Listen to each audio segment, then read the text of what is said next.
If I didn't get my transplant, I would have never experienced the best years of my life. Life is such a beautiful thing, and if you can get more years, why not?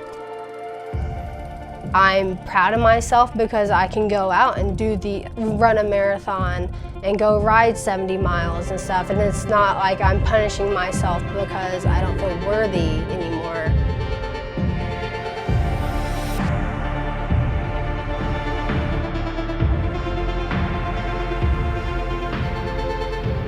So what did you just finish up? Just got done with a 10-minute warm-up with 30-minute tempo. I'm getting ready to do a 20-minute run, as many miles as I can.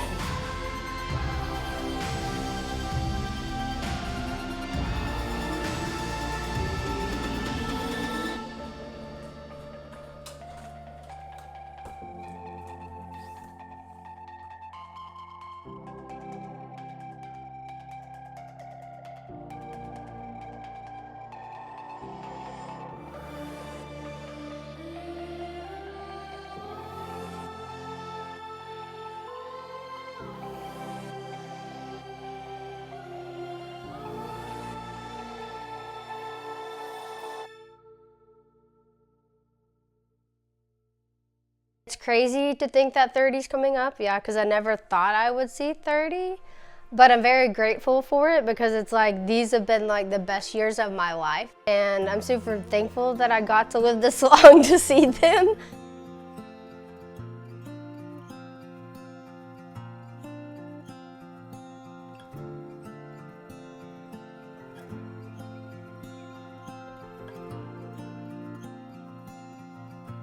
I actually don't remember the first hospital visit I had because I was always in the hospital like every 3 months. So every 3 months I was getting IV antibiotics and would be in the hospital for 2 weeks. So it actually came pretty routine for me until I got to around 12 where things started actually getting better. That's when I was really into gymnastics and really just doing a lot of training, and I believe that helped me a lot. And so it wasn't very different to me.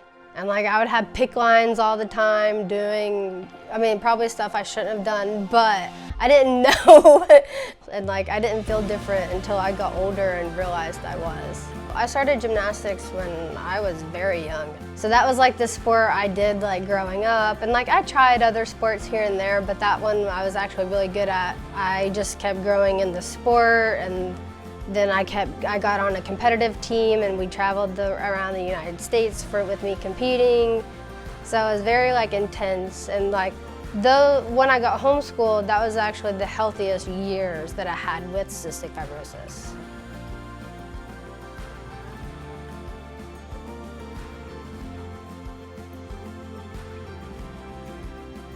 So I had an accident on the beam. I was doing a round-off back handspring layout, and I slipped the beam with my foot, and the beam shot up my back, and it actually broke my back, and it splintered my vertebrae into my nerve. We didn't know this till now, actually. The pain was so bad, I blacked out, and I also hit my head. After I stopped gymnastics, I was getting more sick, and then I wanted to sort of be like normal kids, so I wanted to go back to high school. And I guess being around everyone also kept getting me more sick more often. I kept getting pneumonia and bronchitis, and then that's when it really started hitting my lungs, and that's when that started really deteriorating. At the time, I didn't understand it because I was I just keep getting sick so often, and I don't know why my mom and dad continued to let me go to high school because I was sick constantly. That's the way I think that they were thinking. It's just let her be happy for however long she's here, and during high school she passes away, then at least I guess she got to be around friends for a little bit and enjoy that time. After gymnastics and I wasn't very healthy, And I was getting even more sick all the time. And then in school and stuff, that's when it really became real. And then it became exceptionally, like, really real that you have end-stage lung failure at 20. And that's when it really is the realest you can feel it, when they're like, you're going to die, and it's because of your genetic condition.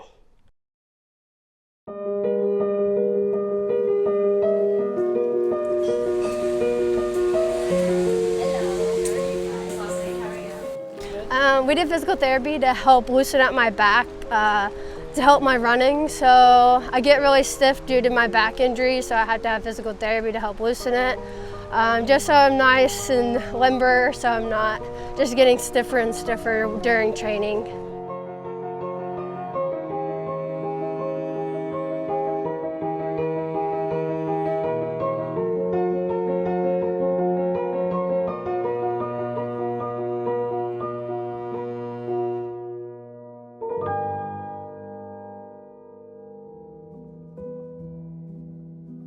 I was adopted at birth. My mom came down from Alaska and somehow ended up in Tennessee. Her brother met up with my adopted parents and they wanted a baby, and so they decided that they wanted me. And so right at birth, I was with them the whole time. I didn't know I was adopted till I was like 22. When I met my biological mom, I understood why she couldn't take care of me. So it was one of those things where it's like, it's best that I wasn't in her care, but like I also didn't go to like the best adopted family either. But they kept me alive, so it's like, I can't be upset at them for that. We always try to make it seem like we were a perfect family, but all of my sisters and I were sexually, mentally, and physically abused. So gymnastics was like my getaway from it all, and that's sort of why I think I became so obsessed with it, because I could escape my home life. And as I got older, when I was there 9 to 5, I didn't have to be home at all.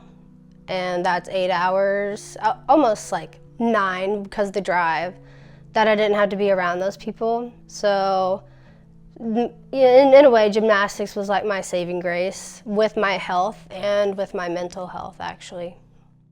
It definitely shaped me into who I am today, and I feel like that's why I'm as tough as I am. So right now with training, I'm doing 20 to 25 active hours. That's swim, bike, and run. And then once I add on physical therapy, mobility, and breath work and training, it's around 30 to 40 plus, depending on the week and intensity that I have to do. I'm doing an hour run. I have 1K intervals today at half marathon pace. So a lot of like the Knoxville runners, when they have like longer intervals, we come down to the World's Fair because it's like one of the flattest places in Knoxville. I have a quick warm-up, it's like 15 minutes, and then I have a 4x1K with a 10-minute cool down, and then that's it for today. I finally did meet one friend that she was also having to go through the same thing, and we went to the same hospital. And so I actually didn't want a transplant at first. I was just going to let myself die, and you know, that's my thought process, was like, okay, well, this is it, like, you know, CF has won, and then so I'm done. But I had one friend actually that really loved me and cared for me, and she sat down to talk to me and she was like, you know, I know you're really sick and you've gone through a whole bunch of stuff, but she's like, you have a lot more life to live. And she was like, if anything, maybe just try getting a transplant for me if you don't want to do it for yourself. Just her love made me actually want to keep on living. I was around 20 when that got mentioned to me, and I didn't see my life past that until I was going to die in a hospital bed. My family told me about transplant. They didn't want me to do it. They told me that I would be making a mistake and that it was against what we believed. And so that was another big indication why I didn't want to go through with it or do it, because of their huge beliefs in it. So I just needed someone else's perspective to help give me a push and a nudge, and to realize, what kind of life I could have, even if it's not for, a very long time. I can at least have a short amount of time to enjoy life like I've never had before. So I was like, I might as well take the chance and just try. So I met Kevin when I was 20, and that's around a little bit before that I got told I needed a transplant. We weren't gonna be, at the time I thought we weren't gonna be anything serious, and I didn't want anything serious because I knew what was happening. So he kept trying to date me and wanted to be my boyfriend, and I would tell him, no, it's okay, we're good, we're cool as friends. I never wanted to get serious because of what I knew what was going to happen. But he eventually caught on to it, because the more time I needed to spend in the hospital and the more times I needed antibiotics, he eventually talked to me about it, and that's when I finally told him, I'm going to need a transplant, but don't worry about it, it's not going to affect your life at all. That was a lie. I told him that, and then here we are, now married, yeah. One random weekend, he's like, hey, I want to come up and visit. Yeah, he comes up and he's like, hey, and he spends the weekend with me. And so as he's leaving, and he's finally leaving Massachusetts, and I'm typing this long breakup text out, and he calls me and he's like, hey, I'm gonna sell all my stuff I have, and I'm gonna come up there and stay with you and take care of you. And I was like, oh, that was not what I had planned. 3 months that I had to be hospitalized. I couldn't leave my hospital room.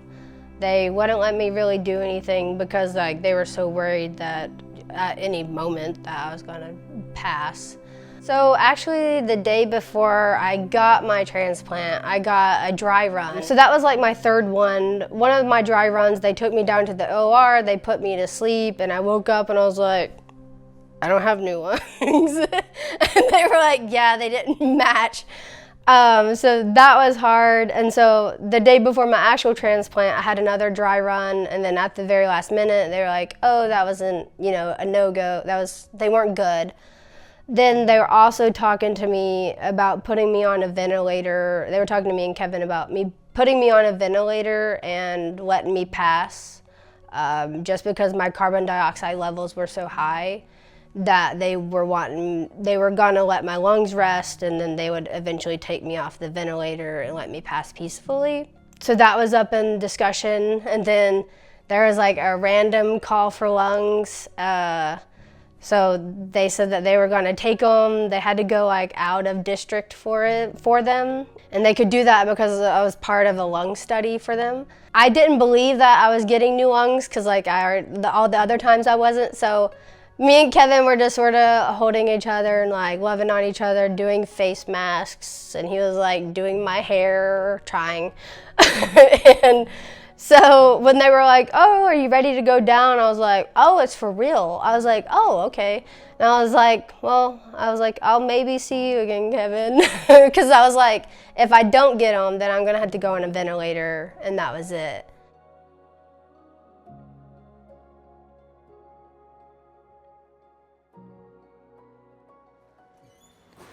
What's up? Hey, you ready? I'm ready. All right, come on in. So basically what I want you to do is I want you to fall towards me into that. And now every time you inhale, try to fill up these ribs right here. So big breath just into this side. Fill that all the way up when you breathe in. And then when you exhale, try to squeeze it out on this side as well.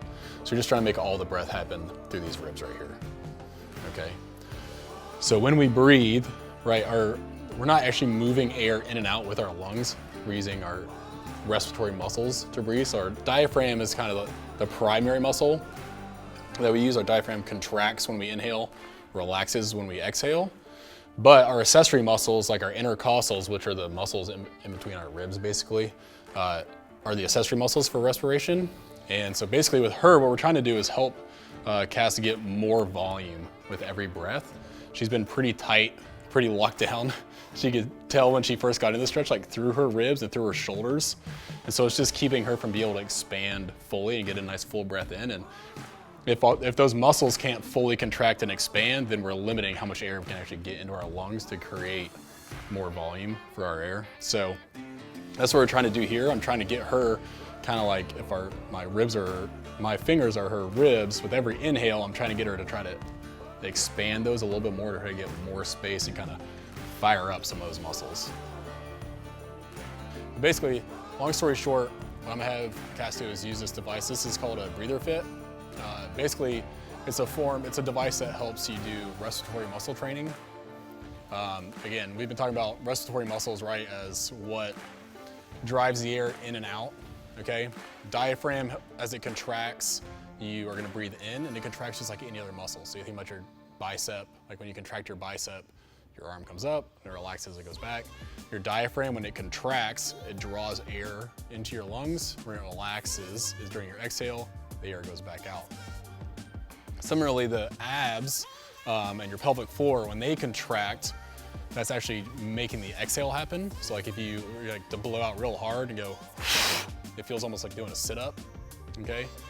So what we're gonna do with this device is add resistance to those breathing muscles. So it's respiratory muscle training. We're just training those muscles, adding resistance to them like you add resistance to any other muscle, okay? This device is nice because it has resistance for the inhale and the exhale, and you can adjust it. So just like you can go up in weights on a bench press, you can go up in resistance for the muscles used to inhale and exhale. For a while, I was using it every day, and then I got sort of away from it, but we're coming back to it for myself. But it was myself I got away from it, and like I would do it like 4 times, 10 times before my bike ride to like prep myself. But then I realized I had a lot of posture issues after going to see Megan that I needed to address, and then I reached out to Zach again to help me with all this stuff. I actually woke up too early than what they were expecting me. So I had to like lay there for a while with the ventilator in, and I was like, I woke up, I was like, I'm alive. I was like, I made it. And so that was a crazy feeling to like know that you like came out, because I could feel like that I had something done. So that was just like a crazy feeling to feel like, oh, you've like made it through this like really difficult procedure. I think it was like an hour later, they took the vent out, and the first breath is not like what people say it is. It is not like a big like gasp of air, because you're sore, you're cut open. Like you can breathe better, but it's not like a huge gasp. And I just remember I was like, even though this isn't a big breath, I'm already breathing much better than I was like 24 hours ago. I am a type A personality. I love to have a goal and I love to achieve it, and especially in sports. And then Kevin was like, you have to do something. You're driving me crazy. Like, so he was like, I'm gonna go buy you a bike and you're gonna ride the bike. And I was like, oh, I don't wanna do that. I was like, I don't wanna go mountain biking. And I was like, it's okay, Kevin. He's like, no, like you have to do something. I've hardly ever ridden a bike before. And I was like, oh yeah, let's start out on mountain biking, because that's how it progresses. I went on my first group ride and like my seat was all the way down. My knees were in my chest. And we did like 12 miles. My lungs were fine, but my legs were not.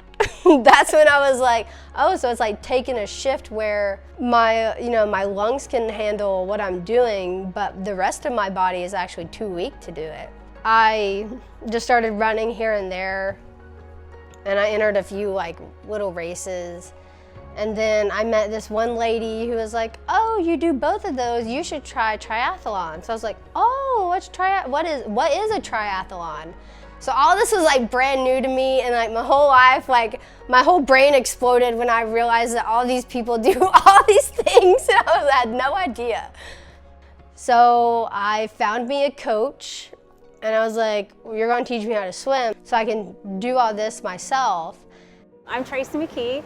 I'm a triathlon coach. She's my main coach, and then the other ones sort of go to her for where they should go next. Every day she has on her phone what her workouts are and what she's supposed to do, and we get pretty specific. So effort, sometimes it's pace, sometimes it's heart rate. So today we did a little swim workout that was focused on really kind of muscular endurance, so getting her really focused on building up to the distance for the half Ironman. She's inspiring for me as well. Yeah, I started with a sprint. It was actually a pool triathlon, and I got sort of good at swimming, but I was not prepared for what was about to go down. And these people were like swimming over top of me, going around me.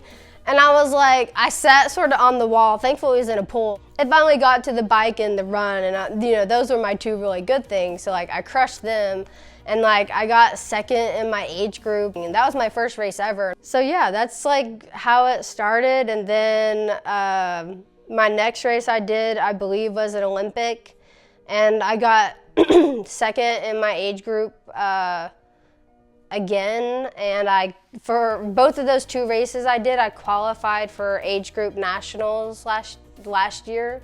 So I got to go compete in the age group national category that I didn't expect at all to be able to go do or, qualify for.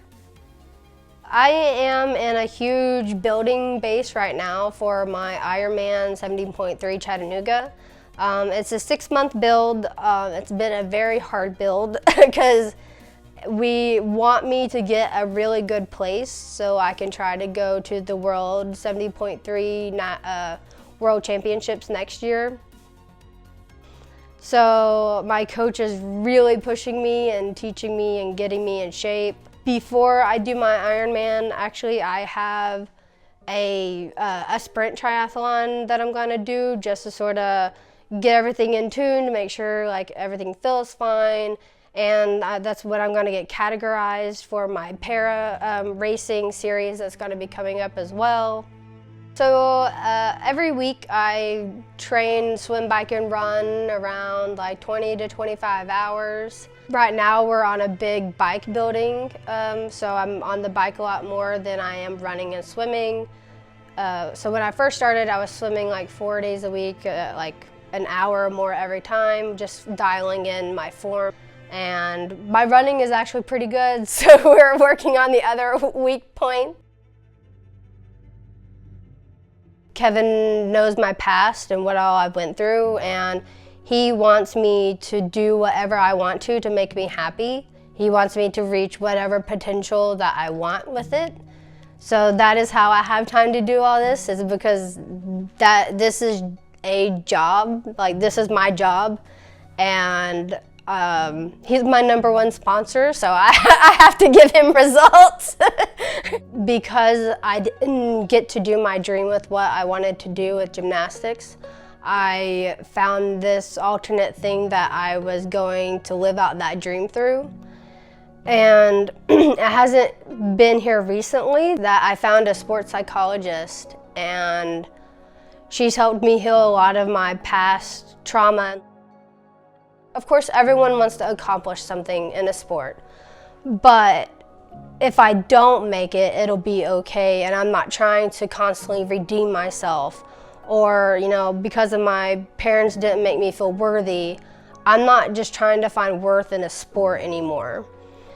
It's me doing this because I actually love it and not because I'm trying to run away from something. My mental health is so much better.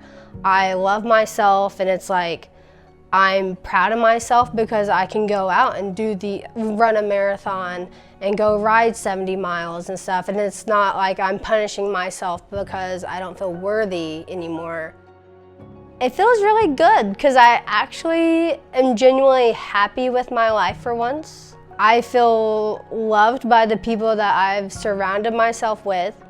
I feel like I can express myself and who I want to be, and I am doing something because I want to do it and because I choose it. These past 6 years have been the best years of my life, so they literally mean everything to me, and I would never trade anything for it. If you really want to experience and keep experiencing life, you should try to do it. And yeah, transplant's trading one thing for another, but life is such a beautiful thing, and if you can get more years, why not?